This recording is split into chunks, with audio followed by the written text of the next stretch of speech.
I'll give an introduction and then we'll get going. There's always this black box on the screen, so I've got to wait till that disappears. So it's Lord Lucan number 2, or part 2, I should say, really. So this article is on the bbc.co.uk website, and it's written by Fiona Macdonald. Almost about a month ago, about 3 weeks ago, I believe. So I'm going to read this, the first few paragraphs, and then we're going to go. Then I'm going to hand over to the rest of the class, and you guys can read. But first of all, the photo is Lord Lucan and Lady Lucan. I think this is an excellent photograph. It could hardly be better, because Lord Lucan is famous for the fact that he has disappeared. And of course, in this photo here, he's in the background, almost disappearing behind his wife. He's also slightly out of focus. And I think this is such a fantastic photo.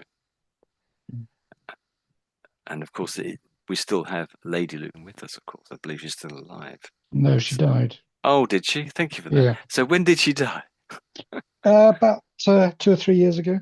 Oh, okay. Oh, I'm sorry Mm. to hear that. Thank you for that, Tony. Thank you. So let me scroll down. Is it, sorry for interrupting, Yeah, go on. is it correct word that Lord Lucan wasn't famous? He was infamous. Basically, yes, he's infamous. That's right. He's infamous now, I would say. But some people say he's actually innocent. So in that case, you probably should say he's famous. But you're right. He is infamous. He is infamous. So when it's something that's negative, it's something that's bad, and you're famous for a bad thing, you're right. The person becomes infamous. Well done. That's it. Okay, so the title of the story here is Lord Lucan was found guilty of killing Sandra Rivet on the 19th of June, 1975, but by then he had already disappeared. His wife was interviewed by the BBC in 1980. That's the title. I'll read the next few paragraphs, then hand over to the class at the appropriate point. So the first one says this. The Lord Lucan affair is a bizarre and horrific one. But on the face of it, there seems to be little doubt about this sequence of events. During the night of 7th November 1974, it appears the British aristocrat Lord Lucan hid in the dark in the basement kitchen of his house in Belgravia, London, planning to murder his estranged wife. Instead, he bludgeoned to death the 29-year-old nanny, Sandra Rivet, in a case of mistaken identity, before then attacking Lady Lucan. She managed to escape and raise the alarm, and in the meantime, Lord Lucan fled, presumed by many to have jumped into the sea near Newhaven and drowned. He has never been found, although there have since been reported sightings of him across the globe, on every continent except Antarctica. Okay. So any questions about that little bit there? Does that make sense? I'm sure it does. So bludgeoned, I think, is the most peculiar word there. And it's only really I don't think there's any other meaning for the word except being hit with a blunt instrument. I think that's basically what it means, being hit with a blunt instrument. So not a sharp one, but a blunt one. And I think it turned out, I read somewhere else, that it was actually a piece of lead pipe, believe it or not, a piece of lead pipe. So lead is very heavy metal. And this chap is a policeman giving an interview, and behind him is a very skeptical looking reporter wearing a bow tie. That's another fantastic photo. It looks so skeptical, that guy in the background, where his eyes are looking at him, evaluating what he says there. We won't watch it there, but I'll carry on reading. So according to evidence and the fact that the Earl went on the run, the case appears to be damning. On 19th June 1975, at Rivet's inquest, a coroner's court took just 31 minutes to find Lord Lucan guilty of murder. Yet dig a little deeper, and there are more answers than questions. So more questions than answers. I'm getting ahead of myself here. Why would someone who is apparently squeamish about blood chose such a brutal and violent method? How could he have mistaken Rivet for his wife during a prolonged attack? And why did Lady Lucan take so long before running to the nearby pub and shouting, "He's murdered the nanny, help me"? It all adds up to one of the greatest unsolved mysteries in British history. Okay. And this here appears to be a quote from something that we're going to read now. So the quote says, "One theory is that Lord Lucan was fed to the lions in a private zoo. And that's why we've never seen him, I guess." So any questions about the bit I just read then? Does that all make sense, a little bit there? I think we mentioned last time, the coroner's court is a special court that all just looks into mysterious deaths. So when someone dies, and it's not really an old person dying in an old people's home and they had a heart attack, it's not an obvious cause. They always look into the cases. That's what the coroner's job is. A suspicious death is what they always look into, basically. Quite a difficult idiom is go on the run. Maybe went on the run. Do you understand that? Yeah. Yeah, this one there. So on the run. Does that make sense? On the run? We can say, for example, it's like escape, yeah. Uh, Pretty much, yes, pretty much. When we say escape, I think I tend to think of he was in custody. Perhaps the police had him, and if he okay. escaped, he then got away. That would be escape. But when you say on the run, we don't know why he's on the run, but we don't know how he got into that state. But it really means he doesn't want to be caught, I suppose. He doesn't want to get caught by the police. Yes, he may have escaped in the beginning, that's possible, and then went on the run. But when you say on the run, it just means that he's running away from the authorities. He doesn't want to be caught or be interviewed by the police or trapped by the police. I think so. It sort of is escaped, but when you say escaped, it sounds like he was caught at one point. But here, with on the run, it doesn't. We don't really know what's happening exactly. We just know he's literally running away from the police. Now he may be in a car getting away from the police, or in a plane, or swimming, or hiding somewhere. Maybe he didn't literally run at all. He might be hiding in the back garden or something. So yeah, Okay. yeah. So just as Tony said, it's an idiom, and with idioms, sometimes it obscures the deeper meaning. Sometimes when you look at it closely, you have to sort of know what the meaning is, I suppose. So thanks for that, Tony. It's a good point. That. Any other words or ideas there? A bit sort of mystifying. Hopefully, reasonably clear. Now, Tony, a couple of weeks ago when we spoke, you seemed to know more about this case than the average, I would say. I suspect Well, you read a book about this no, I saw quite a good article.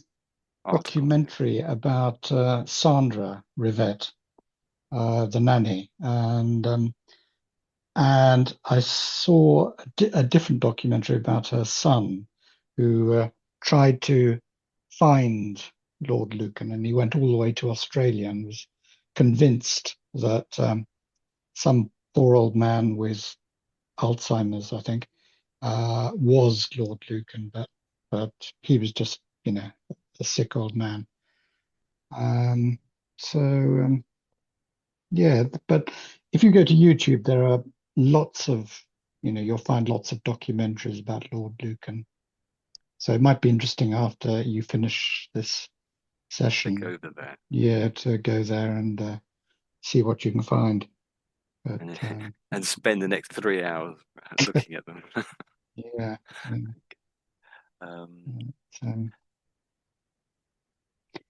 I mean, he's still, I mean, people still talk about him, don't they? And yeah, because he disappeared, you see, and nobody knows what happened to him. But the fairly strong suggestion is that he took a boat and then went into the English Channel and yeah, drowned. No, nobody's quite sure. When you say drowned, how certain are you about the drowned bit? Is that a normal part of the story? Is that just one of the possibilities? Well, I think well, there are a lot of people who think he committed suicide, but then there are others who think, well, he's not the sort of person to commit suicide. So a lot of people don't accept that theory. So there are a lot of theories as to what happened to him. But I think his abandoned car was found near the coast. That's right, yes. Yeah, so anyway. And actually, at the moment, we still don't know reason why he decided to commit like this murder. Well, the theory is that he thought it was his wife. So he was hiding in the basement. In the dark. Yeah, in the dark. And the light wasn't working or something like that. And when somebody came into his house, he thought it was his wife and he attacked this person, but it was the nanny Yeah, but because, yeah. yeah, yeah. I just want to add that, for example, to murder to his wife as well, he need to have some reasons. Probably, I don't Oh, know. yeah. Yeah.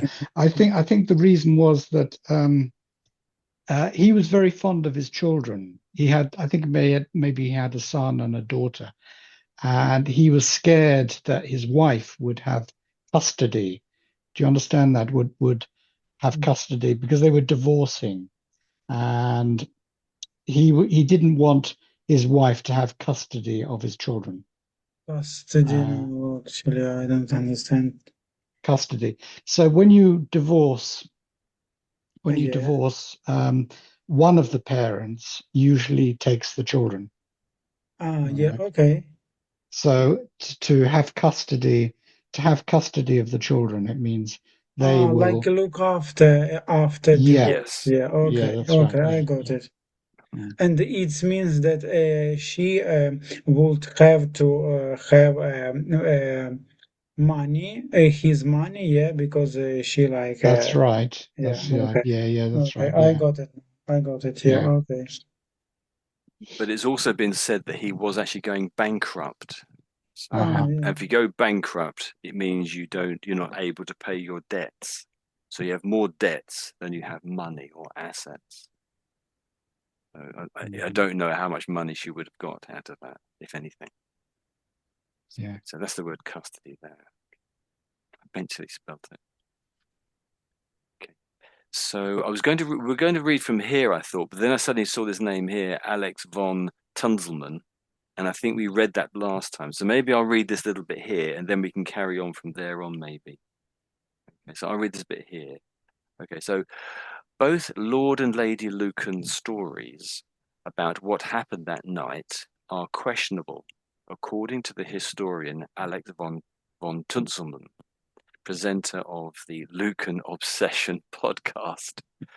It feels like there's nothing solid at the center of it that you can go on, and is then very open to people's theories. It's one of those mysteries that is unsolved, and I think it is probably unsolvable. So, any interesting words there? This little bit I just read out. So, this is just someone's name, and I've just guessed the pronunciation. I don't know how it's pronounced. but it looks very German with the von. So something's unsolvable. What does that mean? Unsolvable? Anyone? You can solve some problem. Say that again. You can't Ah, solve the problem. yeah, yeah. Mhm. So it can't be solved. It can't be solved. That's it. Yeah. So these two words are in agreement. They're basically the same word, effectively, but different endings. So it's a mystery that where you can't get to the bottom of it. That's another way of putting it. So when you get to the bottom of a mystery, it's solving a mystery. And if you can't get to the bottom of mystery, you cannot solve it.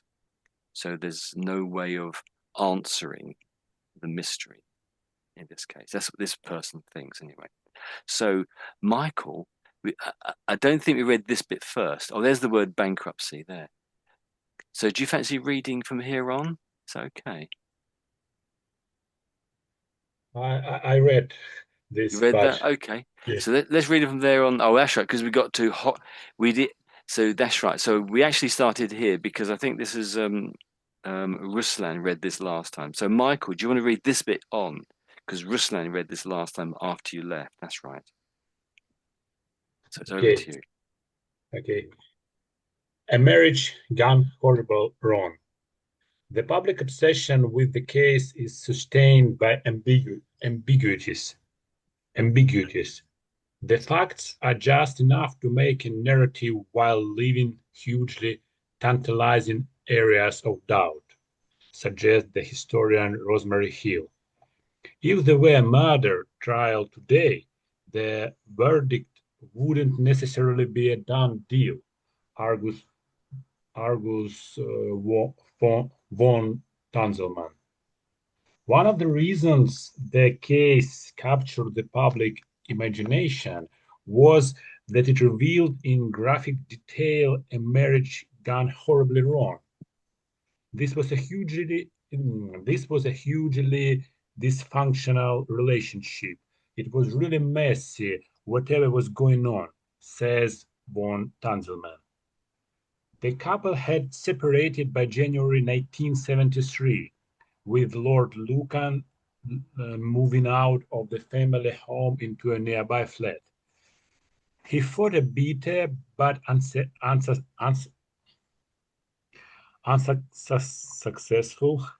unsuccessful battle for custody of their three children, which together with his impending bankruptcy suggested a motive for the murder.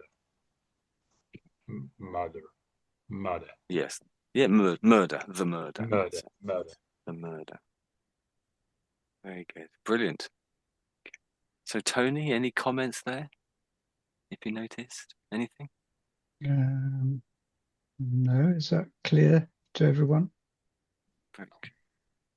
So any words you want to go back over, Michael? Ambiguity. Ambiguities. Oh, how Yes. it's pronounced? Correct. Ambiguity. Yes. Yes. Ambiguity. So you miss off the IES. It's with put a Y there. That's ambiguity, just as Tony was saying. Do you want to try ambiguity again? Ambiguity. Ambiguity. Yeah, that's it. Ambiguity. Yes, it's a bit tricky, isn't it? These weird sounds. Yes. And plural is this one. So, and I think actually that's probably why we had inconsistencies. They're not exactly the same meaning, but there's a similar idea. So remember we look at the word inconsistencies at the very beginning because it was stuck in the dictionary. So ambiguity is things that are unclear. Mm. Ambiguities. Yeah, that's true. Yeah. So they're not exactly the same. No, they're not exactly the same. You might have them in the same sentence or something, or Mm. if you're talking about some issues. There was another couple of words. I thought tantalizing might trick some, but you did that very well. So tantalizing. Something else. Tantalizing. It's like mocking someone, teasing someone. Yeah, Oh. yeah. It's basically it's teasing, I think, isn't it? Really, it's basically teasing. something else there. Obsession, was it? I think it was in the title, wasn't it? So it was the word horribly, I think, isn't it? So it just seemed a bit tricky for you to say. So that little saying at the and actually, and I think I think we did this came up last time as well. So a marriage gone horribly wrong. Does that make sense? Yeah. So in this, when I say gone, I suppose it's sort of saying the marriage is over, it's finished, so that the marriage has gone bad. It's gone to it's in such a position that they've decided to end the marriage and they're getting divorce.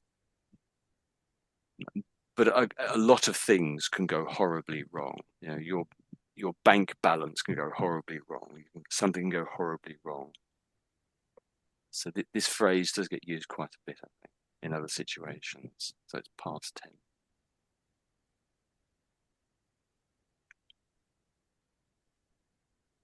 How about this word here? Was that okay for you down there? Yeah. Yeah. Dysfunctional. Dysfunctional. Yeah, you've got it. That's it. You're not dysfunctional anymore. Well done. So that's it. So yes, hugely dysfunctional. So it's basically just functional with stuck on the Yeah. front of it. It didn't functional normal. Yeah, so There's not functioning normal. That's right. This is the opposite, and I suppose sort of an opposite of a functional, isn't it? I Yeah. suppose. But I don't understand clearly this phrase graphic detail. Yeah. Okay. I understand it revealed in detail, in details and graphic detail. It's like, I don't know, Mm. it's describe. So yeah, the word graph means to write, doesn't it? I think. So it's all the details of what has gone wrong in their marriage, all the details. So I don't know what went wrong, but it appears that the case, so maybe it was the divorce case brought this out. I suppose it was the divorce case brought this out. And so in a court case, they had to, or in some sort of semi-public setting, they had to go through the details of what was wrong with their marriage, what went wrong with it. I'm assuming it was actually the divorce case. Yes. Now, divorce changed in the UK at some point. Perhaps it was a little bit earlier than this. It's changed a few times in the UK. You know, at one time, many years ago, you couldn't get divorced, and then gradually the divorce has become easier and easier over many decades. But I don't quite know what the law was like at this time.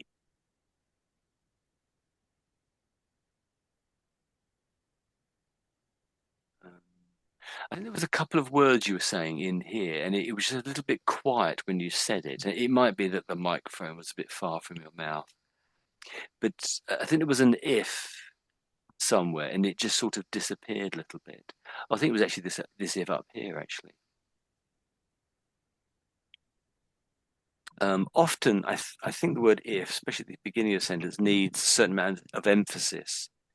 Because when you say if, I suppose there's this is this there is this sort of often with the word. I think there's 4 different meanings to if, isn't there? But normally it's a case of it's sort of a yes or a no situation with if, isn't it? Sort of thing. So often it's quite important to give it emphasis. So when you see an if, most of the time at the beginning of a sentence, I think you indeed need to give it a certain amount of emphasis to get the meaning over, I think. I'm sure there's exceptions. There was always exceptions, but most of the time. Yeah, so in graphic detail, Yeah. do you understand that? So when you describe something in graphic detail, usually it's something very bad, but it means what does it mean? It means very explicit and very concentrating on all the bad things. It's it's an idiom. If we say to describe something in graphic detail, it means in a very explicit, but in a very bad way, in graphic detail. if it's got it there, is it? No, it doesn't seem to. I'm surprised. Everything else using graphic artists. Normally it's my spelling is quite bad. So. Maybe in graphic detail, you need to put in. It's usually in. Yeah.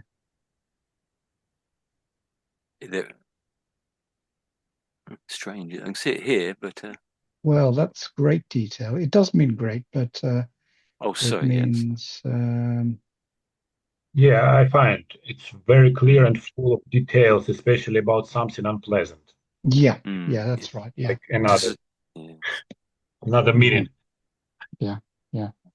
of graphic.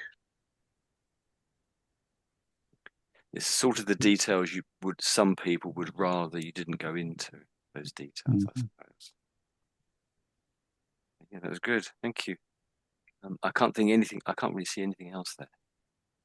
So I wasn't really aware of this detail here that they had actually separated. So when they say separated, it doesn't mean. Perhaps I'm mistaken, but when you say separated, it doesn't quite mean divorced. But nowadays it would mean it's the first stage to being divorced. I think I'm right in saying that. And another phrase that was used at some point was estranged. Estranged. Did we come across that phrase before? So, am I spelling it correctly? I have, yes. That's right. Yeah. So estranged. So it's stranged with an E stuck in the front of it. So if often you in the past, and it's true today, of course, if someone is estranged to you, and it could be your partner, your husband, or your wife, it means that they've left you, or you don't see them anymore. So they're still your husband, that you're not divorced, but they're distant from you. That's what the strange bit means. They're distant from you now. Okay, there we go. And your bankruptcy was perfect. So if you're bankrupt, you essentially have no money. But that's not entirely true. You do have money, but you don't have enough to pay your debts. So let's scroll on then. So is that okay? It's over to Ruslan, unless you have anything else to add. Anyone else?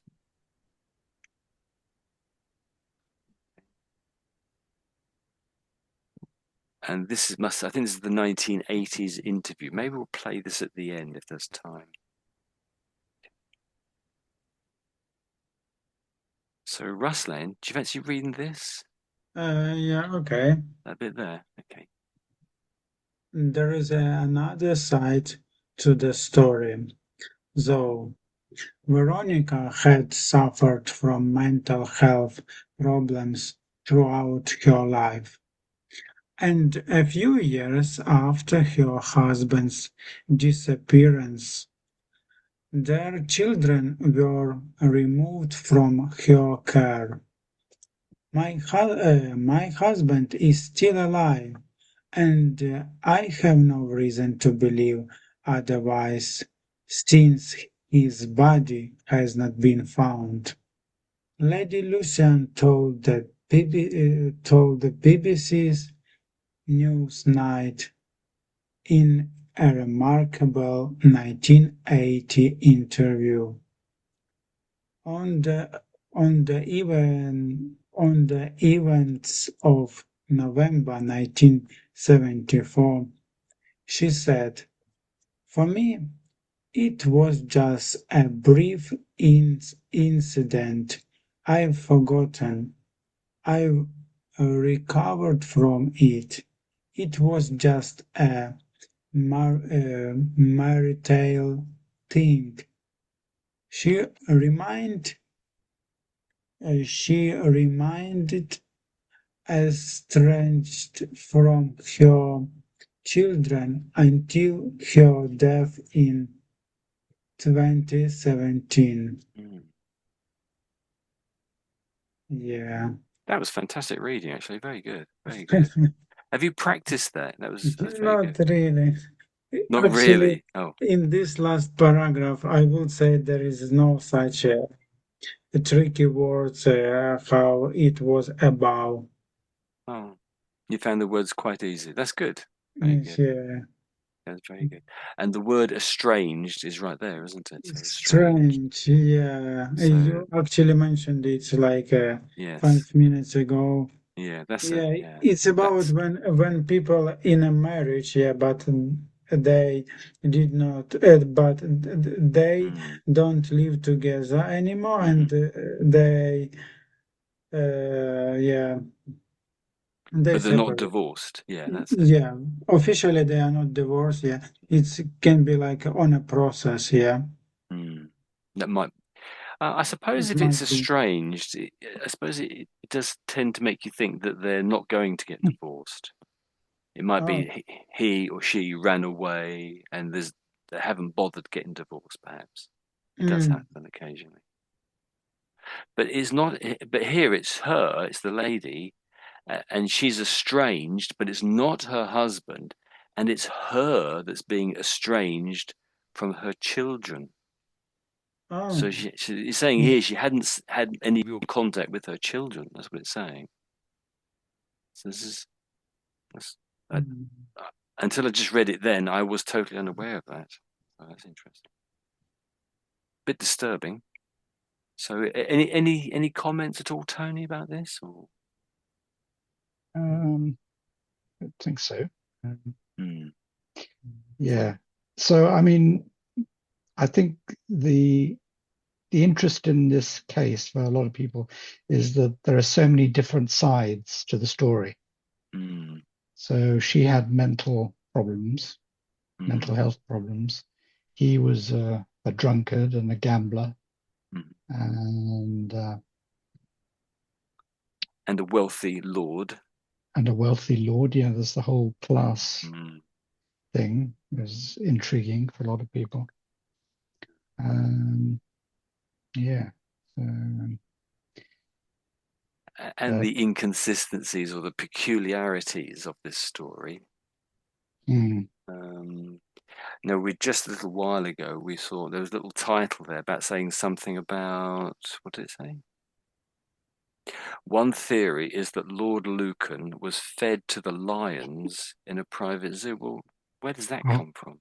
That's absolutely no, crazy. But never heard that. one of his friends had a zoo. I think this Claremont chap. I think. Oh, Yes, yes.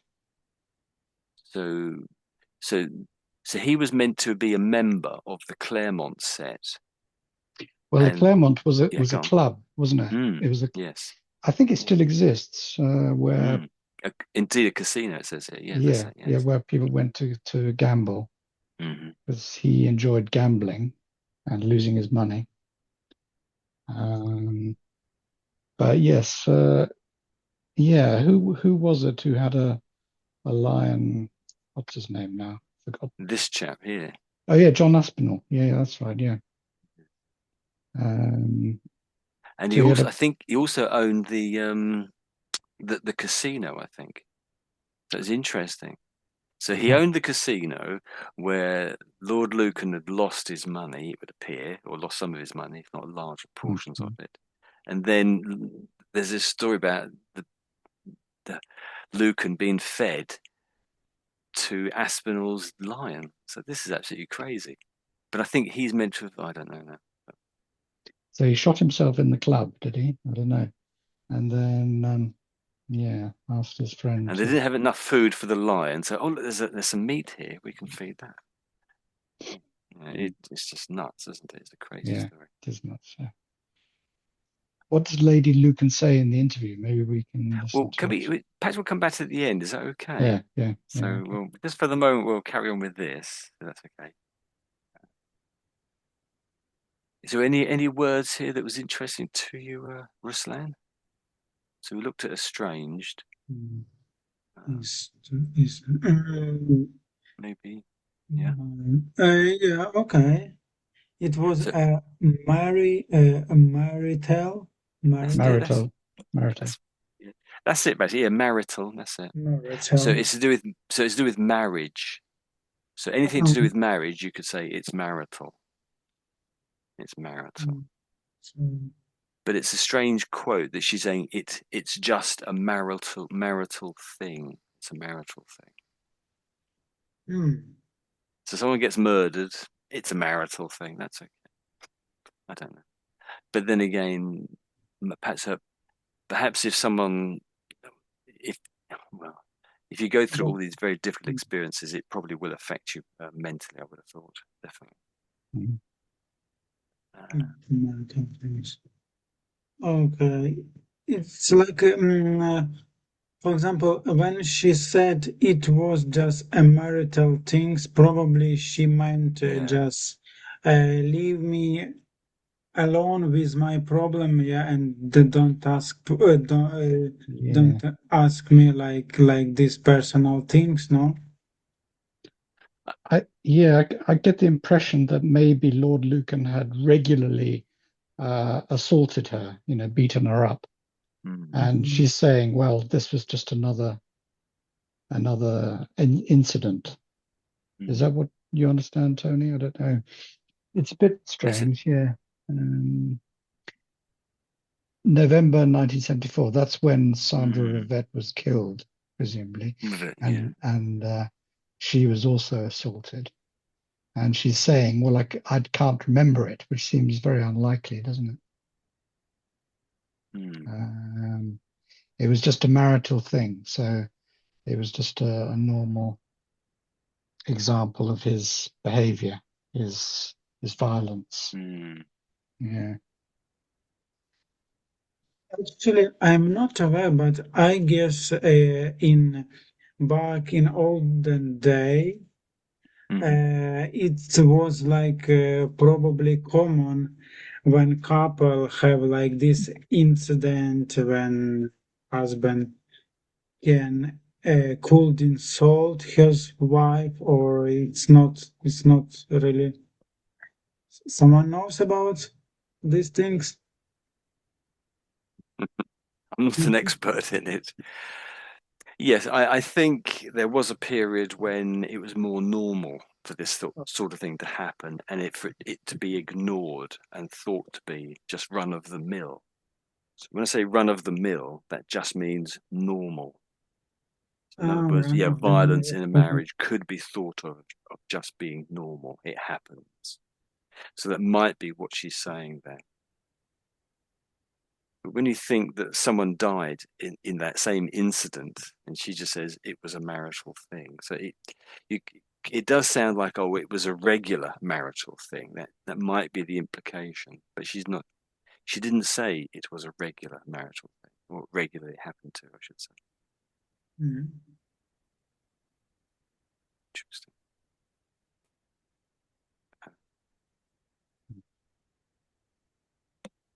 Yeah, good reading, I thought.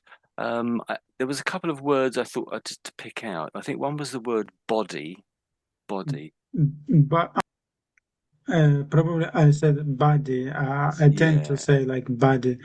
yeah. Yeah, need Yeah, that's it. body, Yes. So body. that's it. You've got it. So since Since it's it's body, that's body, it. Yeah, that's it. and this. Uh, Tony, Mm, how about though? Yeah, these first sentences, though. yeah. Oh yes. Yeah. Is that Your correct? your second attempt was the best one, I would say. So though, that's it. So, though, though. Though. That's Okay, yeah, yeah. though. Though. Though. Yeah. There's a little bit. Sometimes you put a bit of a zeddy sound at the front, and a lot of people can do that sometimes. So I think perhaps the Germans might put a Z in there, perhaps. Um, yeah. So, Yeah. but it's always a TH. There's a couple of TH sounds, but it's always putting your tongue either between your lips, between your teeth, I should say, to get the sound, or just behind your teeth to get the TH sound. So, there was another word. I think it was the word other. That's here somewhere. So Other. perhaps it was otherwise. I can't remember now. So let's just Other. do the word other. And I think you made the TH. I think it was a D you put in there. I think. So some people sometimes it's easy to put a D sound there, but you're not meant to do that. But that's what some people do. Uh, so it's often it's very easy to put another sound in there, but it's always some sort of see it's always a TH sound. Yeah. So just that perhaps you just do believe otherwise, that those two words or those two words together. So So believe otherwise. So Believe other. otherwise. Yeah, it sounds a little bit like a D when you're saying the other bit. Okay, let me try again. Yeah. Believe otherwise. Oh, yeah, that's good. Yes, that really is it. Yes, I can hear it there. So you've really practiced that. I can hear that. Well done. That's good. That's good. Well done. Okay, so maybe we'll scroll on to the next bit. I think this is an advert, isn't it? Let's stop it here. Won't read that. Okay. So, Michael, are you okay to read this little bit here? Again, this Yes. looks like another advert in the middle, so miss that bit out. Hang on. Today, okay. Mhm. Today, Argus von Tanzelman, there might be a bit more of challenge to her story. I'm not suggesting she did anything, just that perhaps she wasn't telling the full truth herself. But the journalist and author James Fox wrote in a letter to the London Review of Books that Lady Lucan described in great detail to me how she got out of his murderous attack by her husband. She never wavered or embellished it down the years. One detail was so extraordinary it can't have been invented. When he lunged at her throat, she managed to croak, "Don't you dare touch my pearls. Don't you dare touch my pearls." Okay, if I scroll down to that, there you go. Next chunk at the bottom there, maybe. Speculation over the events on the night of Rivet's murder is matched by theories over what happened to Lucan in the days afterwards. He last confirmed sighting early the following morning was at the house of friends in Sussex, the Maxwell Scotts. While there, he wrote letters in which he insisted on his innocence, claiming that it had been a traumatic night of unbelievable coincidence. Yes, good. Interesting story. More development. Okay, so any words there or bits that are interesting? Anybody? Oh, yeah. Such as, She never wavered or embellished. yeah, yeah, Wavered. Wavered. yeah. You Hesitated. wavered. Okay, so It's let's pop that in the dictionary. So wavered is how it's pronounced. wavered. It's hesitated, right? Um, No, maybe not actually. Let's see what it says. yeah. To waver is Whoops. to to to have a different interpretation of something. She never wavered. Interesting. So there's wavered there. So a waver. So there's several different meanings to waver. Let's have a look, see if the right one. So if you waver, you cannot decide about something or you consider changing your mind about something. hmm, So I think that is the same one, isn't it? So let's have a look at this one. So if something wavers, it shakes with very slight movements or changes. Wavers. So it's like a little wave. If in Britain you wave goodbye to somebody, you can do. And that's your hand going up and down, blowing air almost. That's called a wave. Oh, I didn't give it those two meanings. Interesting. I think it's the first one, isn't it? Our first one. It's like yeah. twitching. It's Switching. I think Yes. Yeah. dithering or dither is what I would like to put in there. So dither and wavering or wavered is sort of similar meaning. Oh, So it not being has too got certain and has sort got of hesitate as well.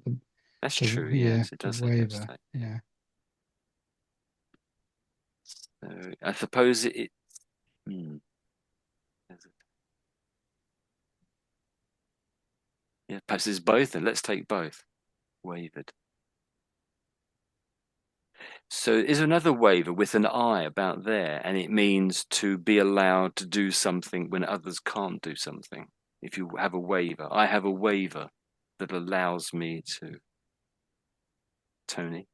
So waiver, it's an authority to do something where others can't do it. A waiver. oh, that's Waiver. Yeah, an I about Yeah, there, yeah. yeah, So it sounds the same, but it's a different meaning. different word. And Yeah. you might wave around your waiver. No, not really. Okay. So waver. So she never wavered. So we're saying hesitated or Or or or changed her vacillated mind. or Yeah. changed her mind. Vacillated. I keep using a more complicated word. And so what about embellished? I think you said that quite well. It's just the wavered, I think, was the tricky one for you. So what does embellished mean, Michael? Have you got the ideas on that one? Uh, Hmm. it describes something with additional words. Yeah, Yeah. Like that's it. Yeah. Yeah. Yeah, yeah. uh, To, yeah, that's it. To add to something. That's it.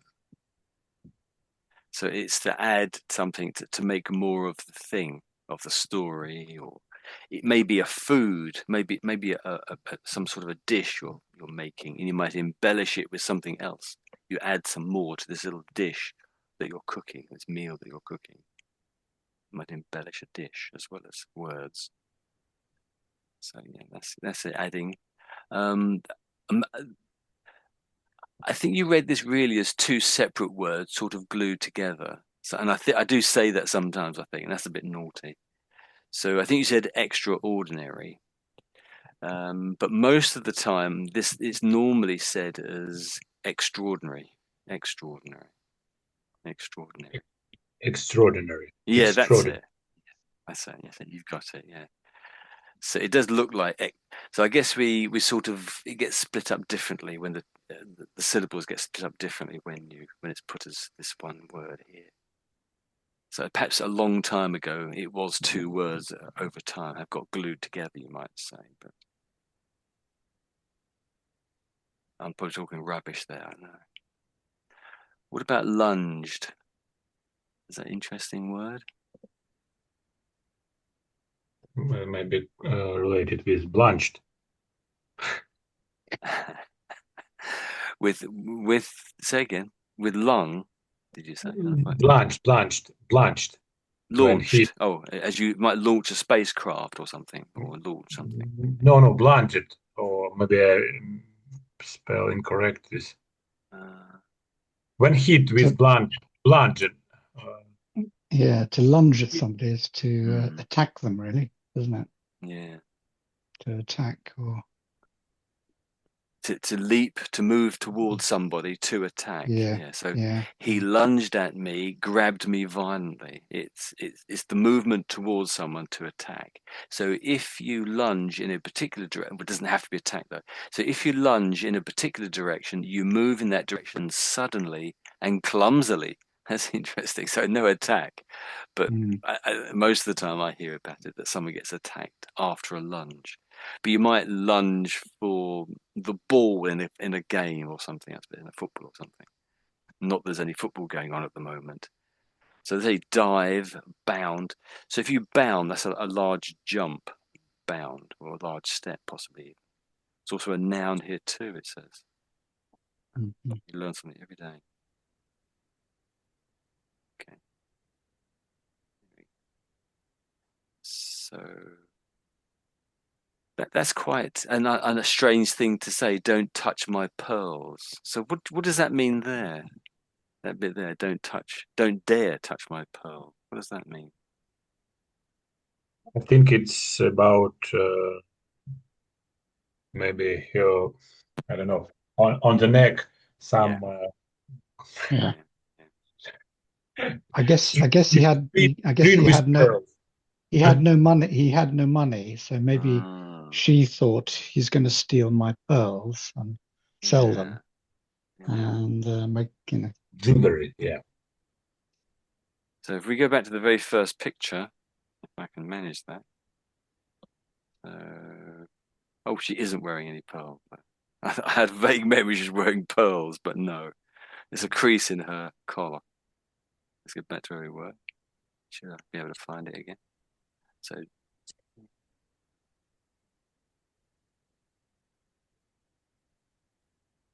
and about the second paragraph, anything there?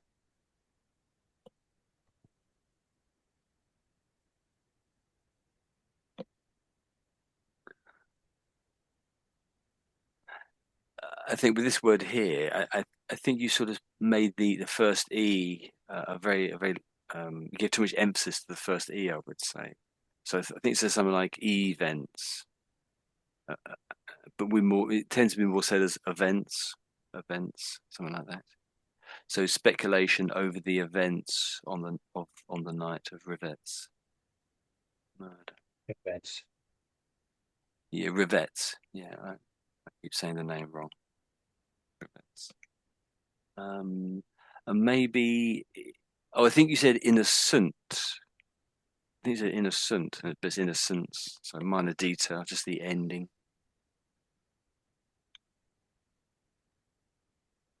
So, okay, let's scroll on. Any other comments from anyone?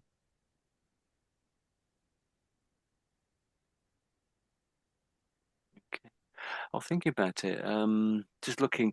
So we said I think you read this bit here. So London. So both of the O's make a different sound in different places of the word London. Each of the O's in London happen to make a different sound. But I can't remember how you said it now, but I think you made it so that both O's made the same sound. So just be aware of that. Some people make that mistake occasionally. So London, London, London, London. Okay, I think I'm saying that correctly. So let's scroll on then. Okay. So this is Ruslan, isn't it, I think now? Over to you. He's just turned 7, so if anyone has to go, it's okay to shoot off.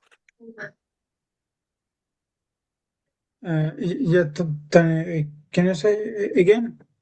I think this is your section, is that right? Have you fancy Yeah, reading this but a little bit?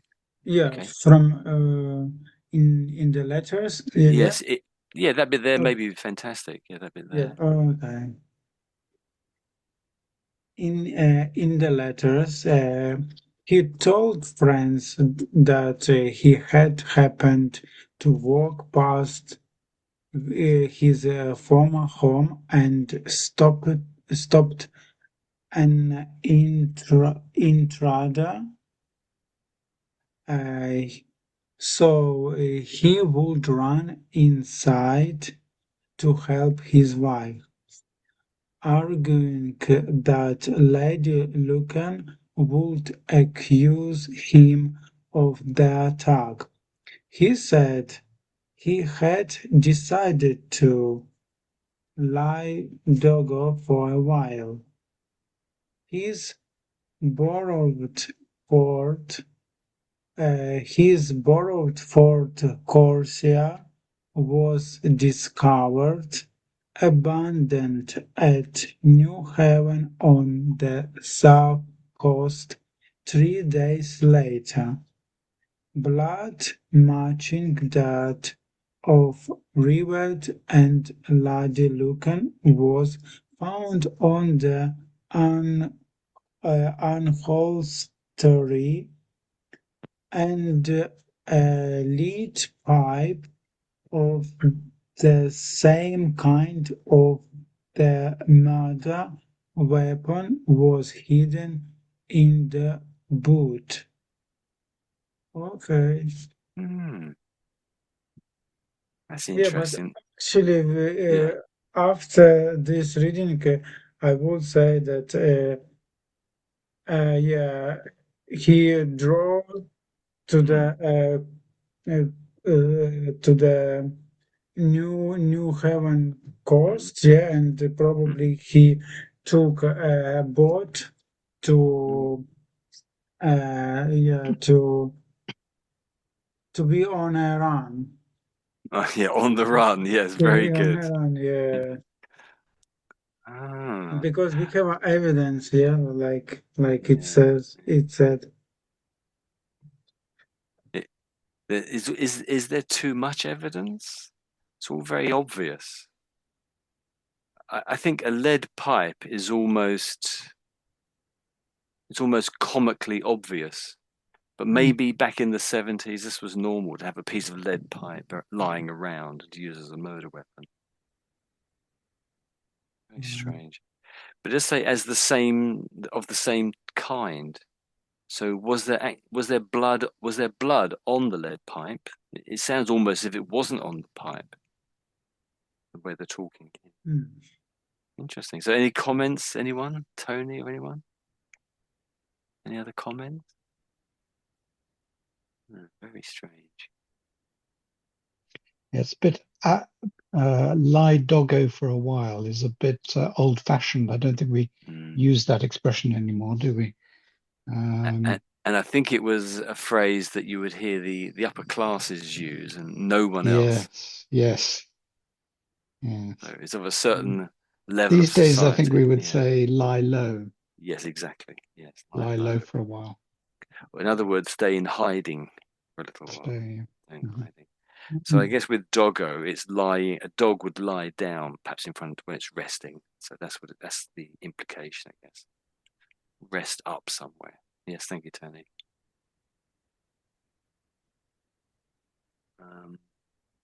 And a Ford Corsair was a kind of car. So Ford is still a car manufacturer now. But back in the 60s and 70s, and maybe another year, I don't know, but there was a car called a Corsair. So it's a normal car, but obviously from the 1970s or the 60s, perhaps. Yeah, and we know this car he borrowed. Yeah. Yeah. Borrowed. So it wasn't his own. Yeah. So you must have very good friends to lend you a car. You have to have a pretty good reason to borrow a car, from my friends, I think.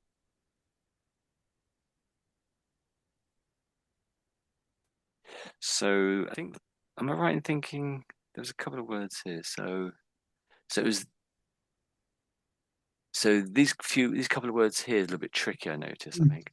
So let me just read that top line down to that comma there. So I made a mistake there. So in the letters, he told friends that he happened to walk past his former home and spotted an intruder. So if you spot something, it means that you've seen it. You've seen it. And often when you say spotted, it has this idea, I suppose, that you've made special note of it. You've somehow seen it as unusual or peculiar, I suppose. So it sort of noticed something, but noticed something that's slightly odd. Sorry, Michael? Oh, sorry, my microphone. No, I thought you were making a comment. Yeah, no, it's okay. So this other word is intruder. An intruder. It's probably like someone who wants to make a crime. Yeah. Yeah, there's a strong feeling of that, an intruder. Yes. So I think with an intruder, the idea is someone is somewhere where they shouldn't be. Okay, like not normal things. Yeah. Yeah, that's right. It's not normal to have that person there. That's it. So he spotted this thing. So he ran inside to help his wife. That's interesting. So he ran inside to help his wife. But this was in one of the letters that he was meant to have written. And then it says arguing, I guess this was in the letter, arguing that Lady Lucan would accuse him of the attack. Yes. He said he had decided to lie doggo for a while. His borrowed Ford Corsair was discovered abandoned at New Haven on the south coast 3 days later. Blood matching that of Rivette and Lady Lucan was found on the upholstery. So that's upholstery, that one there. And so upholstery basically is the cloth which is covering perhaps a chair, or perhaps I think it will be anything, I think, but normally it's chairs. But in a car, obviously you have car seats, don't you? So this is the cloth that covered the car seat. So the car seat had blood on it, I think. But back in the 70s, of course, when they say blood matching that of Rivette and Lady Lucan, when they say blood matching, they don't mean DNA. They just mean, oh, they both had type A and type B or something like that. I don't think that nowadays we can say if it's male or female. I think, aren't we? If we really go into the detail, but they couldn't see that detail then, unless perhaps the person was pregnant. If the person was pregnant, I think they could perhaps see the pregnancy hormones in the. But I don't know. That was.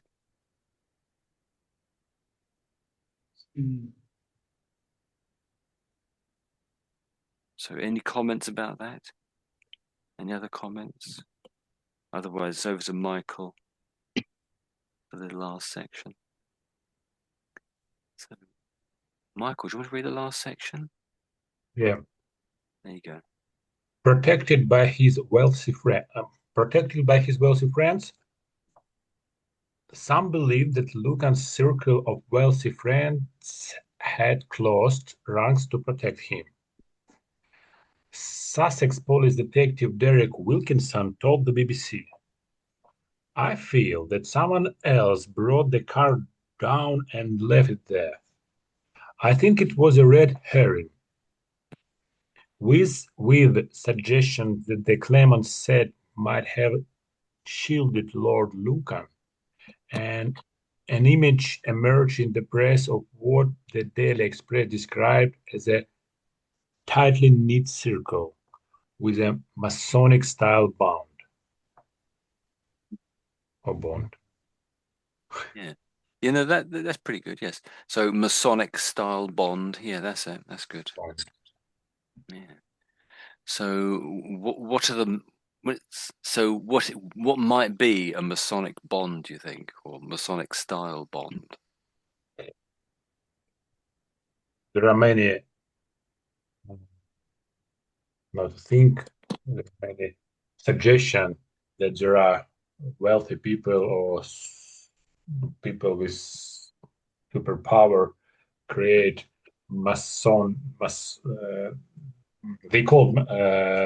they have name Mason or Masonic. It's a super wealthy people who led the country, who led the world. I missed that last part. And the world, did you say? I missed what you Yeah, said. yes, who led the world. But lead the world. Lead the world. Not lead the world. And it's like some people believe in this. Some people don't believe in this. Existing this Masonic, and so in this context, the wealthy friends of the Lord Lucan, it's like they protect each other, protect themselves, and like Mason. I don't know, like Mason. So we normally say it is Mason. That was Mason. Mason. That's Yeah. it. Yeah. So, a lot of people. Some people say Masons rule the world. Others say it's the Illuminati or the Illuminati. So they're two different groups, and they're not meant to be the same. So yeah, I've heard both of those stories. It's very interesting. But you said wealthy people. There was at some point in time, and I think it's still the case, that a lot of if you're in the police, you're often a Mason. Not always, of course, but some people in the police force are Masons. And when I knew a chap who was just a normal working guy, he was also a Mason. So you don't necessarily have to be wealthy. But I mean, to rule the world, you might have to be wealthy. But there are lots of normal people who are Masons too. Oh, that's good. Yeah, there's anything to comment there? Anyone?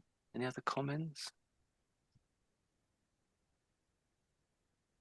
Do you understand a red herring? A red herring.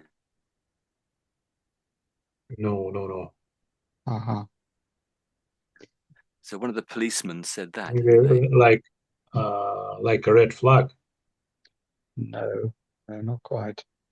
So red herring is if you want to give the police a wrong direction or a wrong lead, you would Mm, set up a red herring would be some way to distract them. Mm. So very often in crime novels like Agatha Christie, there will be lots of red herrings. So there'll be lots of distractions which won't help you find out who the murderer is. mhm. Um, yeah, if you say that something is a red herring, you mean that it is not important and it takes your attention from the main subject or problem you are considering. Yeah, okay. Yeah, yeah, that's one use of it. But I would say the other use I say most people, if you're reading books and if you're in the police force and you're trying to sift evidence, so you're Hmm. trying to decide which evidence is noteworthy and which evidence can be put to one side or maybe ignored. Hmm. So the bits you ignore, you might say are red herrings. Red herrings. But often with the idea, just as Tony has said, a red herring might be something you set up intentionally to mislead somebody. You're intentionally trying to mislead someone so that they don't catch you. But in their use here, it's much more general, isn't it? Here? But And I don't know where it comes from, this expression, because a herring is a fish, is a type of yeah, fish. yeah. Why a red herring? I don't know. I'm not sure. We Strange, have isn't to it? look at the history of it. Yeah. Also called red herring prospectus in finance. Maybe something to do with finance, maybe. Mm. Interesting. So we could. There's something to look into that. There are so many stories with idioms like that. Mm. Is that really an idiom when you have just two words? Could It, that be it, an it, idiom? red herrings, it's because the phrase comes from the sport of training hunting dogs. Herrings Hunting dogs. Yeah. are hunting dogs. Herrings Yeah. are a type of fish, and when they are salted and smoked, they Uh-huh. turn red and develop a very strong, pungent smell. Trainers Mhm. would drag a small red herring across a trail to see Mhm. if the hunting dogs could stay focused on the original scent of the fox, Uh-huh. so would get distracted by the fish smell. Yes. That's All Yes. original. right. Yes. There we are. So you did know the meaning of red herring all along, then, Michael. No. I find found it. That's good. That's very good. Um, on this first line here, I think it was the word circle. That's it. So I think it's perhaps the vowel in circle. So it normally gets said circle, circle. I can't remember quite how you said it now. So circle. Circle. Yeah, spot on. Absolutely perfect. Better than me. That was really all I noticed, to be honest. So closed ranks. Is that obvious Mhm. what that means? I don't know. I think it is. It's a sort of similar idea to this other down the bottom where it talks about tightly knit circle. Mhm. It's two sorts of, it's basically the same idea but expressed differently. So if you I close suppose, ranks, yeah, go on. no, I was going to say, I suppose it's military when you close Mm, ranks to mm, mm, protect your fellow soldiers from being injured, I mm. suppose. Yes, I suppose yes, but similar to that, yes. So if you close ranks, it's getting closer to the people who are next to you. It's perhaps you're all lined up, perhaps in a military parade. Perhaps that's what Tony's alluding to. But if you close up, it means you get closer. You stand next to each other more closely, perhaps touching each other's shoulders, something like that, shoulder to shoulder. And I guess that makes sort of an impenetrable barrier if you're closed ranked. The enemy can't get past the first rank of people. And it's the same sort of idea, tightly knit circle. So closed ranks is a straight line, people shoulder to shoulder, I would suggest. And tightly knit circle, now they're in a circle, protecting the person who's in the middle, I suppose, you might say. Each of the newspapers in the UK has a typical kind of reader, I suppose, that each of the newspapers in the UK, you might suggest. And when they say the Daily Express described it as this, often people think, well, I know the kind of readers who would be reading the Express. That's what people think in their minds. I think most of the newspapers are Tory, sort of pointing at the Tory party, or like Tory, I say Tory, like the Conservative or the right wing of politics generally, mostly. Anything else from anyone else? Or we could carry on if you want to. Anyone want to carry on to the next section? Or let's go back to the any questions about this little bit here? Any other comments? No. Let's go back to that little now Tony asked about this interview. So this is an interview with Lady Lucan. So this, I'm assuming this was 1980.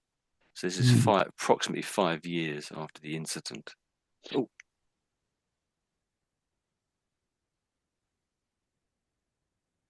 You might have to click on audio. We don't have a sound. You need to. Oh, can't you hear me? Can't you hear? No, I should say. No. Let me just. You maybe need to check a box somewhere. Yeah, there's a box somewhere I haven't ticked, isn't there? So let me just adjust the settings. Yeah.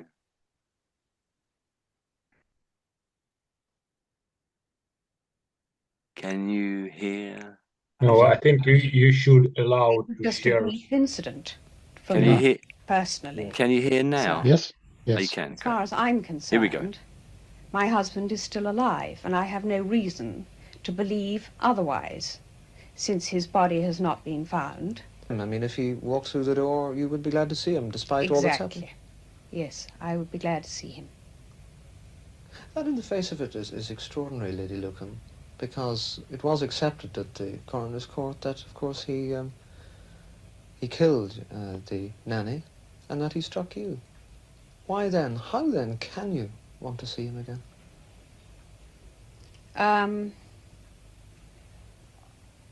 I suppose I've forgotten about it. It was just a brief incident for me, personally. I'm not talking about the Ribbit family. I'm leaving them. Obviously, it's a tragedy for them. But for me, it was just a brief incident. I've forgotten. I've recovered from it. It was just a marital thing. You forgive him? And certainly. It might have been better for our family had he succeeded in killing me. Wow. And provided it didn't hurt, which I gather Sandra Rivet was killed with one blow, so she didn't actually feel anything. I wouldn't know, and if it were better for our family that this should have happened, then I sometimes think I wouldn't know anything about it, and our family would have continued without all this publicity. And you saying that you would have been prepared to sacrifice your life for the reputation of the Lucan family? Certainly. Why? Well, I don't have a very high opinion of the value of human life. I've lived quite a long time, anyway. Mm. I think for most people in Britain, that would be quite a shocking interview. Yes. What she's saying, quite Yeah. shocking. Well, some So people would say she's not very stable mentally, not very mentally stable, if she'd say. but some of the things she's saying, such as for the family, it might have been better if I'd have died. It sort of would have protected the family, and by that she means the Lucan family name. Mm. So there's a lot of, even more so back in the past, but not. I think it's lessening as time goes by.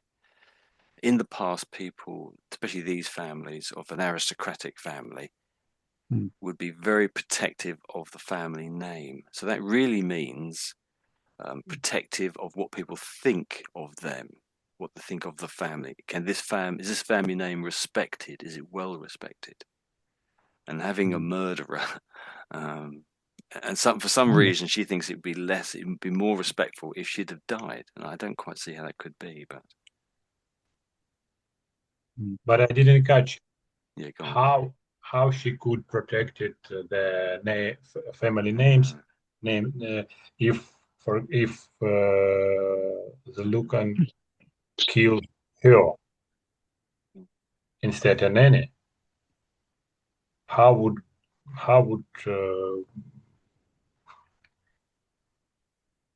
No, it's not very clear. Well, I suppose Sandra was innocent party, maybe, and but yeah, Which, but not she's seen it turned out quite badly, because this story, it's sort of going to be remembered forever, and it hasn't enhanced the Lucan family name. It hasn't added anything good to it. It's added sort of mystery and something negative, I would say. And so from her point of view, it's anything else would improve it, I think, is what I take that to mean. But it's a very odd interview, where she said, "I have a very low opinion of the value of human life." Yeah, so yeah, I think that's quite disturbing, really, I suppose. And she's quite calmly saying it. She's not perspiring. She's keeping her eye pretty much straight onto the interviewer, who's over here somewhere. She doesn't really, her gaze doesn't sort of falter in any way. She's not ashamed or embarrassed. This is what she genuinely believes to be the case. That's how it comes over, I think, isn't it? but if I understand correctly, Yeah. she had a mental disorders. It did mention that, yes. So But maybe people were a little bit more. Well, first of all, of course, she did experience a murder. She was close to a murder. As has been said, she does appear to have been beaten by her husband. At least that's what's implied in some of the things that were said, and that does disturb you anyway. And I think sometimes in these families where the family name is very important, I think people do get sacrificed a little to protect the name, the family name. And I think It sounds as that if can be disturbing. Yeah, Karen. sounds as if her children couldn't really live with her because they were taken away from her Yeah, that's right. ultimately. So I think she had some psychological problems, and the children couldn't deal with her. Yeah. Quite sad case, really. Yeah, beyond sad. And while she was talking, so what she said was quite disturbing, I found. But she did, just to go back to the pronunciation. She pretty much everything she said, there was a particular aristocratic pronunciation to everything she said. And the Queen at this time was pronouncing similarly as she would pronounce. Now she said something close to buddy, rather than body, no, I can't quite get this. She said something a little bit, almost similar to what Ruslan said. So Ruslan said buddy, and that's sort of what she said as well, buddy, pretty much. I can't quite get it. And I think we didn't tend to say body now. Most people say body. Also, forgotten. I think she said forgotten, something like that. But most people say forgotten, I would say nowadays. And I think she said about. I can't quite get how she said it. But we say about. So there's definite, and most certainly a sort of an aristocratic accent there. An upper class aristocratic accent. Tony, does it mean that I have as well aristocratic Yes, you accent? do. You do. Yes. At times you do. Well done, Ruslan. So can I borrow £1,000,000 from you? From your winnings at the casino? Yes, no problem at all. No, thank you very much. Very kind. And there were some other interviews, but I think this is the most enlightening one, I think. But what I find disturbing is there's no embarrassment, or she never breaks eye contact pretty much with the interviewer. I just found that very disturbing. There was this interview, and I think we played it last time. It's just him talking about where the man has gone, where Lord Lucan has gone. We won't play it unless someone insists that we play it. I'd like to hear it. Okay, someone insisted. So let's play it then. So this man's a policeman, and this guy just happens to be a bystander. He's one of the Well, our journalists. inquiries will continue. We're still looking for Lucan all over the world, and until these sightings run out, we'll continue to follow everyone up. Could I ask you, do you think that Lord Lucan is still alive? Personally feeling, I think it unlikely, but this doesn't affect our inquiries in any way. We must endeavour to find him, alive or dead. The theory Lord Lucan fled to Africa has been confirmed by the detective who led the Lucan inquiry during the 1980s. I made a few inquiries around, and it was quite obvious that people were aware that Lucan wasn't dead. And the word was that he was in Africa. Is that the same guy? but much later on. Oh, maybe. Yeah. I wasn't quite sure. Yeah. His hair colour changed, but perhaps he's dyeing it here. Mm. So I hadn't read that, and I wasn't aware of some of the details read at the end. That was very enlightening, I think. So what do you guys think? Who murdered who, or who tried to murder who?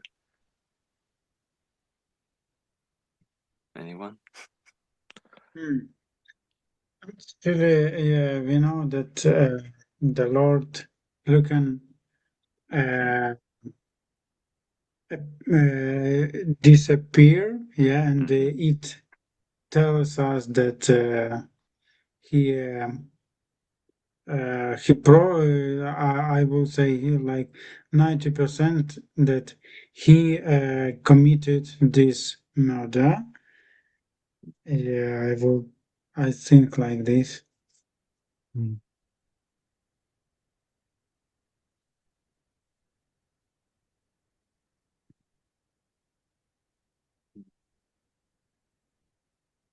And perhaps because Tony also mentioned earlier on that he loved the children so much, he was so invested in the children, so interested in their care and security.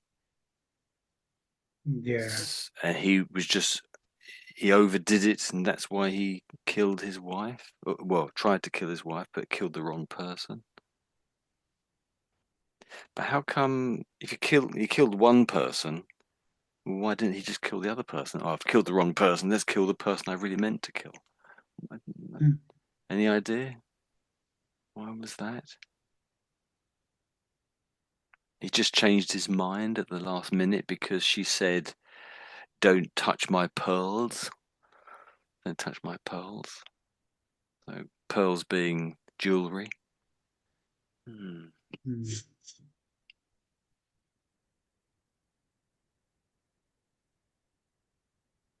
There's a lot of details about the story. It don't quite add up. I suppose we don't have the full police investigation in front of us. We just have what the journalists have. So there's lots of details missing, and maybe lots of little things that don't satisfy me are perhaps completely satisfied by the police, in that they have the full story.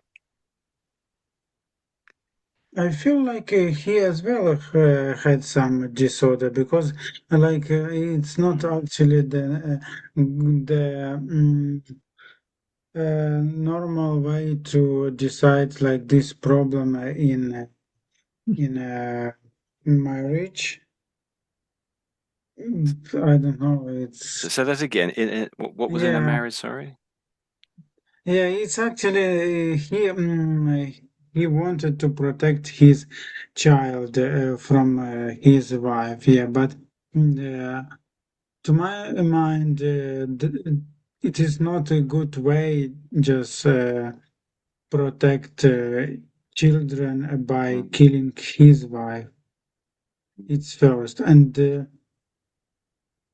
I guess he had as well some mental problem because he was involved like deeply in gambling, and he became ban he became bankruptcy bankruptcy bankrupt.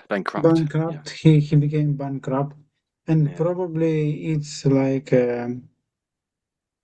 Yeah, these things made him just mental health. These things uh, made him yeah, mentally uh, ill, and yeah. That's possible, yeah. I mean, one theory is that he hired a hitman, a killer, and I think he he he staged it to be like a break-in or something like this, and she gets accidentally killed, and then he gets her money. You see.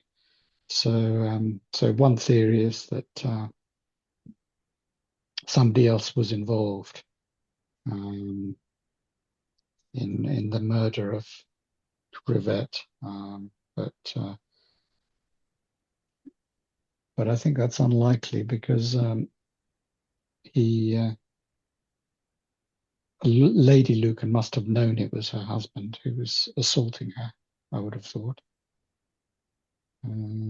Because she did actually go on to say, she said he has murdered the nanny, I think she said, Yeah, and then yeah, said it was Lord Lucan, or her hmm husband, or ex-husband, or estranged yeah, husband, I suppose. But and there's lots. It would make a lot of sense if it was a hitman, mm, but she kind of goes her evidence goes against it. It mhm, doesn't. There's lots of little inconsistencies in the stories. mm, Don't But maybe that's what proves it. Sometimes they say that the more little inconsistencies they are, that's what tends to prove it. If it's too sort of smooth, if the story is too slick, that tends to point to it being thought out beforehand, and everyone's mm, learnt their lines too well, and so it's not really what happened. It's what people have been told to say. mm, Just came with some idea because his children, as we know, yeah, from the last lesson, they have been taken to the Africa for the some time, and there is as well some theory that this trip arranged Lord Lucan to see how his child grew mm, up, yeah, grows up, and I guess, for example, if the detective could able to ask his children, and probably they could reveal some hidden details. I don't know, like some possibility. Possible. So I remember the detail you mentioned there about that somebody said, I can't think Yeah. exactly who it was, that they were involved in booking some tickets for his children to go to Africa, and the theory was at some point it was that the Lord Lucan knew where they were going to be at a certain time, and he would go and look at them from a distance, that he wouldn't actually introduce himself. He wouldn't say, "Hello, I'm Dad." He would just see them from a distance to see if they were okay, which is obviously a very natural thing to want to do, isn't it? See your children. But it's, yeah, I don't know really. The whole thing's very strange. I remember his son some years ago, quite recently, tried to get the government to agree that he had died. Do you recall that? Yes, I do. Yeah. Yeah. So he was determined to have died in 66 or whatever, at the age of whatever it was. So it's very unlikely, the government agreed that it's very unlikely he's still alive. So they agreed that he had died. And the son wanted that to happen because he was denied a lot of the privileges of his father. So um, sort of family inheritance and the family honors. Responsibilities and That's right. whatever goes with the title. Yes. Yeah, that's right. Yeah. So it's not clear if he owned a house or if that had all gone, but he may have owned a house or had some assets of some sort. So this is Lord Lucan here. He's on a boat. So this might be, he looks a bit younger here to my eye. He looks almost as if he has his eyes closed there. So I think he also did boat racing as well. He raced boats, boat racing. Okay. And in this article here, which I think is is related to one of the people we talked about. So this seems to be by Alex von Tunzelman, presenter of this podcast. So he's done this for the BBC, it appears. So this is some sort of article here. So it does mention somewhere that with the attack back in this basement. So if it mentions somewhere that it wasn't a short attack; it was prolonged, so it went on for quite a while. And interestingly, I think Lady Lucan says it was that the nanny died with one blow, so one hit. That means. So those two aspects don't really add up, do they? That's an inconsistency. There was meant to be prolonged attack, so presumably there was lots of the body. I guess was beaten, quite badly beaten. I guess it was prolonged. So this article here, it looks at all the different aspects as why this is so interesting. So this is interesting. This is strange here. So there's number 2 that he writes out here. If I read this to you. So the case against Lord Lucan hinged entirely on Lady Lucan, but she couldn't be interrogated. So when you say hinged, another word you could have put in there might be turned. So the case against Lord Lucan turned entirely on Lady Lucan. So if it's hinged on something or turned on something, it means it's the vital point, the vital piece of evidence, or the vital thing,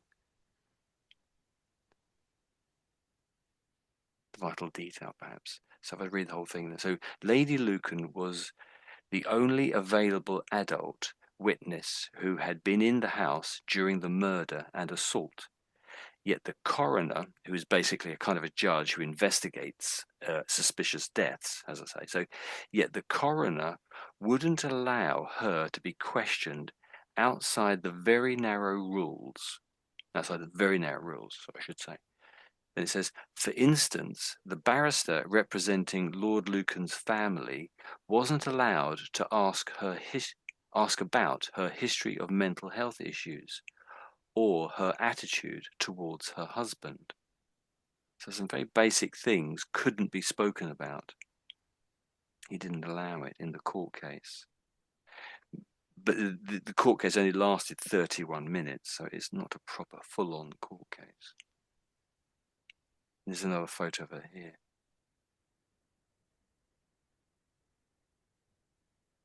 So this is Lady Lucan writing a letter to her husband, but it was put in the newspapers, I understand. In the newspapers it said, "Come back home," something like that. I don't know exactly. So the Sunday Mirror published a letter from Lady Lucan to her husband, appealing to him to give himself up. So it's very interesting. It's a very strange thing to do. I mean, he's not going to be reading the newspapers, is he? You know, I didn't realise I could give myself up, and I'll do it now.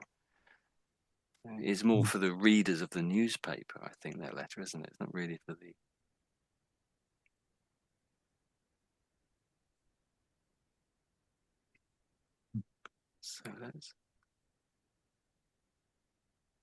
So there's one about her, I think, isn't it? So I'm sorry I'm flicking through this. If you're trying to read it, it's making it very difficult, I think, isn't it?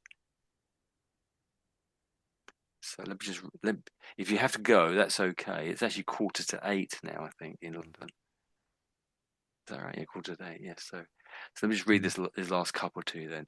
So the car used by Lord Lucan that night was found abandoned in New Haven on the Sussex coast. Some police officers thought it could be a deliberately planted red herring, which we said before. Yet some reporters suggested he might have fled across the English Channel. Members of the public were soon claiming to spot Lord Lucan all over the world, including India, Mexico, South America, Southern Africa, and Australia. Most sightings were dead ends, and some were deliberately faked by fame and fortune seekers. So a fame and fortune seeker is simply somebody who wants to be famous. They want to be famous. So they're seeking fame and fortune. And they're pretending that they've seen Lord Lucan, but that's what it says there anyway. So then it says, even so, it was easier to disappear and create a new identity in the 1970s before we had digital footprints, especially if you had wealthy friends with private jets and large estates abroad. The National Crime Agency's Missing Persons Unit does occasionally find people who have been hiding for decades, but of course they don't know how many successfully get away with it, because those people are never found.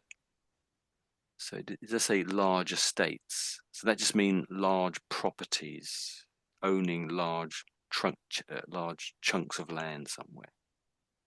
That's what large estates mean.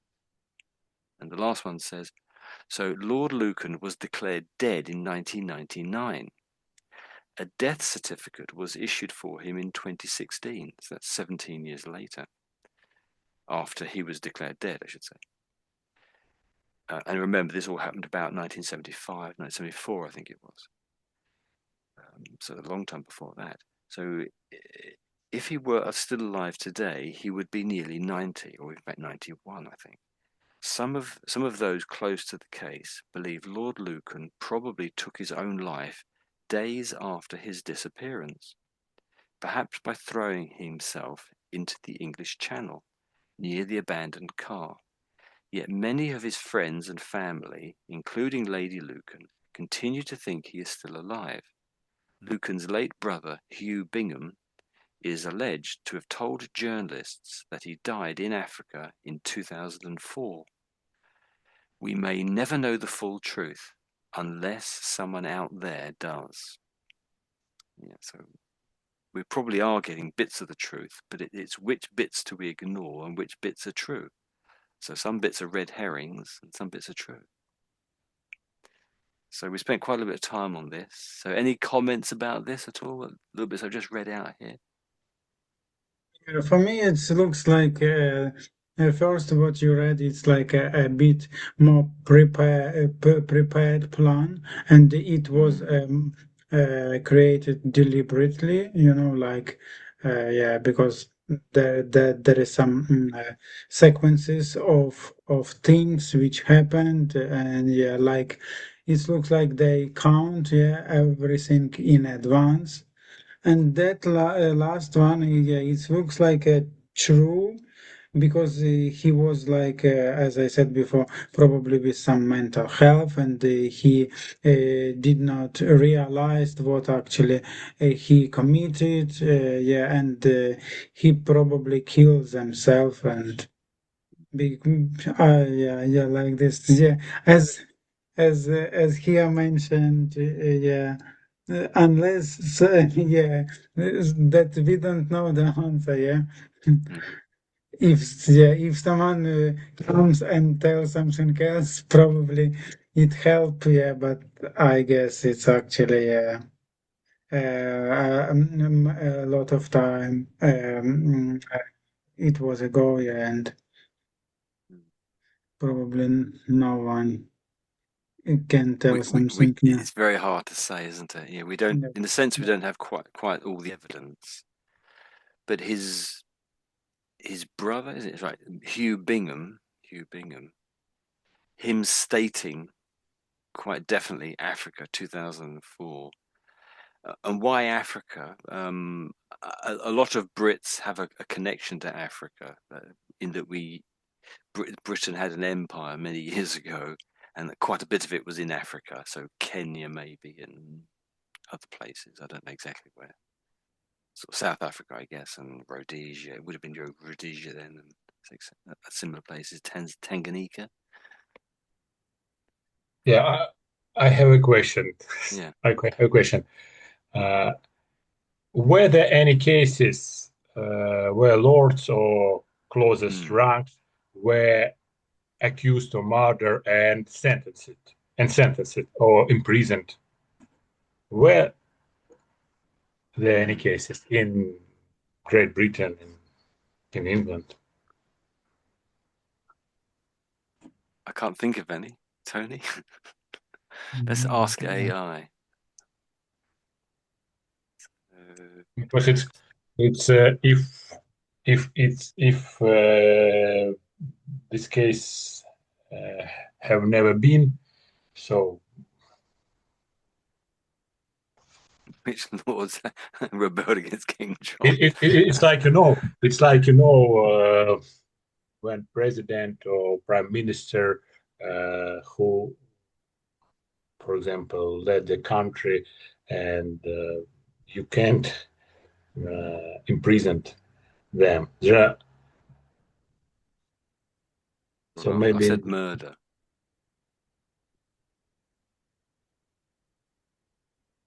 List any lords category.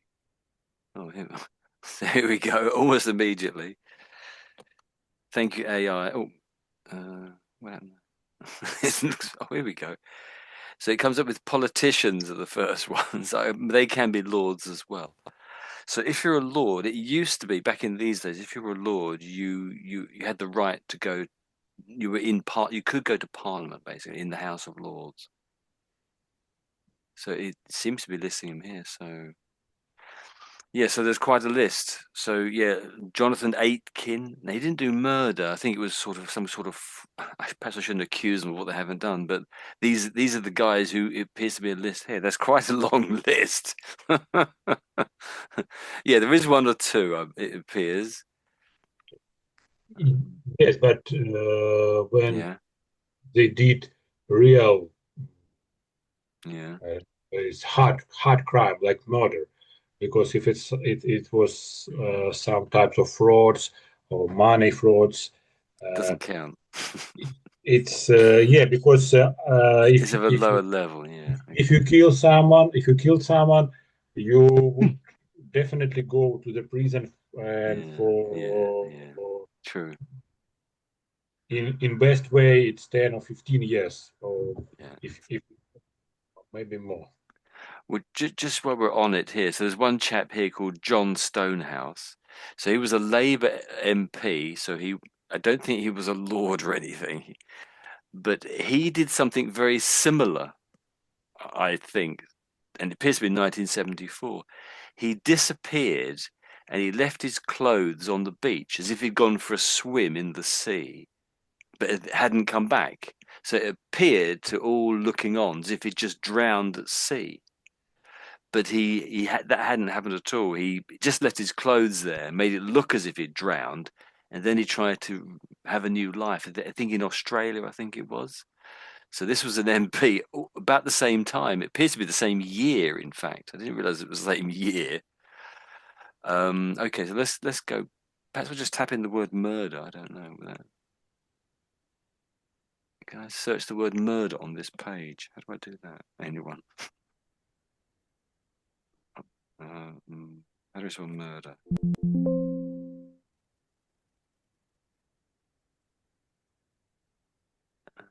Anyone know how I search any of these categories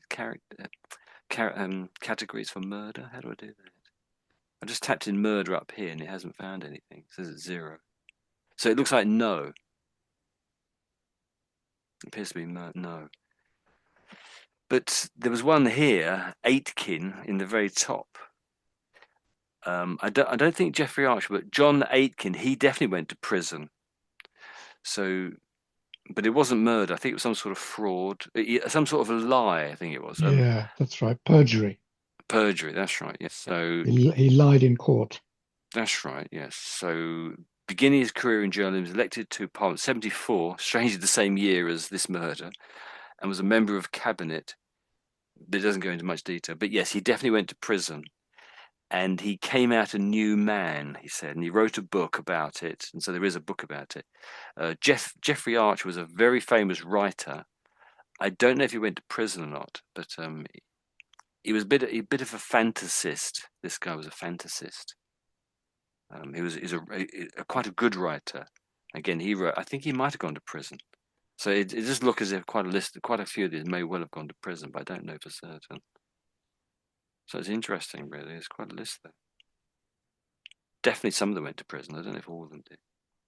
Let's pick on one at random. Maybe Sir Edmund. This is back in the 1800s. So it's a long time ago. But just on John Stonehouse. George. Again, it's quite an early one, isn't it? Again, he was a bankrupt. Let's have a look at this one then.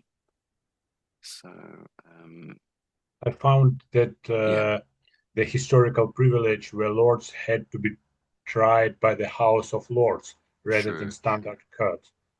Yeah. Well, you meant to be tried by someone of your same level in society as you. Yeah. And if you're a lord, the other lords have to judge you. Yeah, essentially. Yeah. Officially abolished in 1948. What year was it abolished? In 1948. 48, really? Wow. For that time. Does it mention about any murderers, though? Any murderers? I found 3 cases. AI found 3 cases. Mm-hmm. One, the execution of Peel. Lawrence Shearer. Lawrence Shearer. Yeah, I've not heard of him. Yeah. In 18th century. So those 300 years. 1760. Yeah. Another case in 1616, and another case in 1765. A long time ago. And of course, the king himself was executed at one point. So 1649 or something, whenever it was. Oops, don't know my history. Yeah, so the king was executed for basically treason against the state. That was 400 years ago. So it does happen, but it hasn't happened the last 100 years, 200 years even, what you're saying. That's interesting. So I wonder if they're just getting away with it, or they're just not murdering anybody anymore. That's an interesting idea.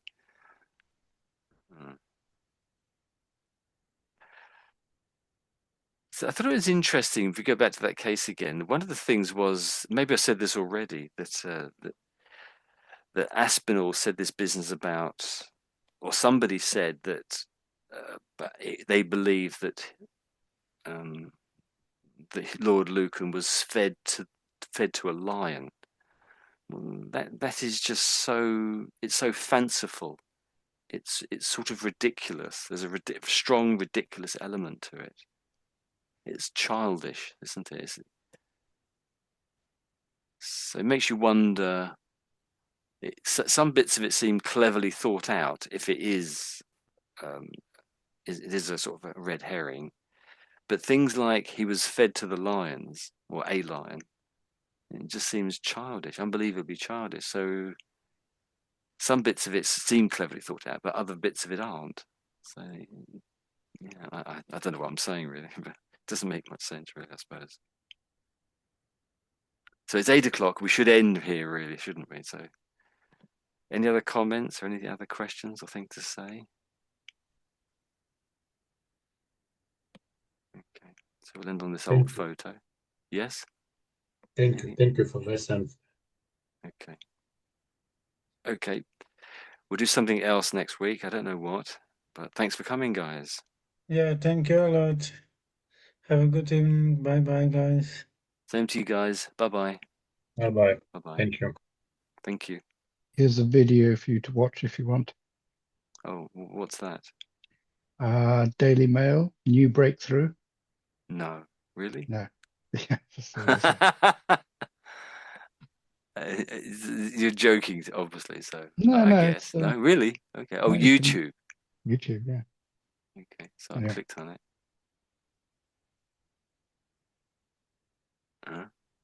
Gave Lucan a fake passport.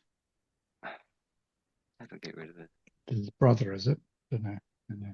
It's a Anyway. really amateurish murder. The chances of getting away with it were minuscule. Of Lucan himself, nothing has been seen since his children's nanny was found battered to death. Dreadful crimes were committed at number 46. It is never going to be a difficult one for the police to solve. Lord Lucan's estranged wife was also attacked. In the days that followed his disappearance, exhaustive police searches of the south coast produced no clue. It's not a case which can be described as a whodunit. I wish to interview him, and I'd like to interview him as soon as possible. But it is a story which has captivated journalists around the world, police officers and the general public for half a century. Claims this year that he shot himself before being fed to a tiger. And as this investigation will reveal, Wife said she believed he was in South America. I have identified another high society British aristocrat. I don't think he'll come back. He'll have made another life for himself. Who helped Lucan and actually met him in the mid-1980s in the Philippines to pick up a false passport so that he could remain at large. And this rogue peer, suspected of being an international drug trafficker, a fugitive, a fraudster, he even called himself a thief and a scoundrel, was Lord Anthony Moynihan. My name is Stephen Wright and this is Daily Mail Investigates.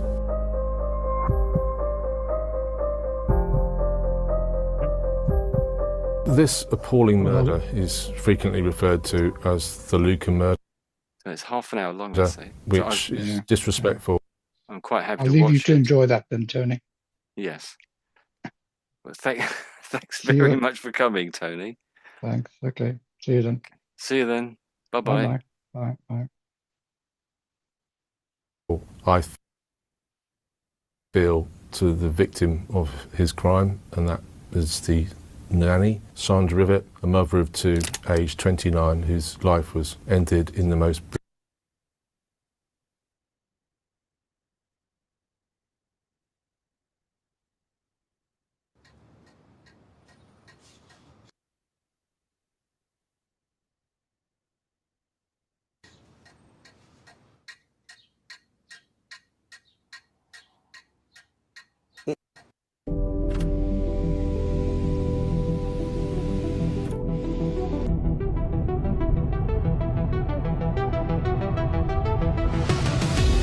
It's a really amateurish murder. The chances of getting away with it were minuscule. Of Lucan himself, nothing has been seen since his children's nanny was found battered to death. Dreadful crimes were committed at number 46. It is never going to